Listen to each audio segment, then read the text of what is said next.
বলিউডের অন্যতম প্রভাবশালী কাপুর পরিবারের পুত্রবধূ হিসেবে পরিচিত আলিয়া ভাট এবার নিজের পোশাকের মাধ্যমে শ্বশুরবাড়ি ও স্বামীর প্রতি ভালোবাসা প্রকাশ করে নতুন করে আলোচনায় এসেছেন অভিনেত্রী।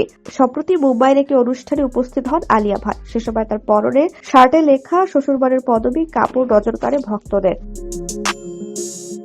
মুম্বাইয়ের ওই অনুষ্ঠানে আলিয়ার ফ্যাশন সবার নজর কাড়ে, তবে সব ছাপিয়ে আলোচনায় আসে তার শার্টের বুকের কাছে সাদা সুতোয় নকশা করে হিন্দিতে লেখা কাপুর শব্দটি। ছিমছাম মেকআপ আর আভিজাত্যপূর্ণ এই সাজে আলিয়াকে দেখে ভক্তদের অনেকেই তাকে কাপুর পরিবারের রানী বলে আখ্যা দেন। নেটিজেনদের মতে পোশাকের মাধ্যমেও যে পরিবারের প্রতি সম্মান ও গর্ব প্রকাশ করা যায়, আলিয়া সেটি প্রমাণ করলেন। বলিউডে অভিনয়ের পাশাপাশি প্রযোজনা সংস্থা ও শুটিং নিয়ে আলিয়ার ব্যস্ততা প্রচুর, তবে এত সব কাজের মাঝেও তিনি সংসার নিয়েও ব্যস্ত রয়েছেন। কাপুর পরিবারের পুত্রবধূ হিসেবে নিজের গর্বের কথা তিনি এর আগেও একাধিকবার প্রকাশ করেছেন। নিজের মা ও বোনের পাশাপাশি শাশুড়ি নীতু কাপুরের সঙ্গেও তার সম্পর্ক অত্যন্ত চমৎকার। দুই পরিবারের সমান গুরুত্ব দিয়ে তিনি দায়িত্ব পালন করেন। বলিউডে দীর্ঘ 2.5 দশক ধরে বিভিন্ন পরিবারের দাপট থাকলেও কাপুর পরিবারকে অন্যতম প্রভাবশালী মনে করা হয়।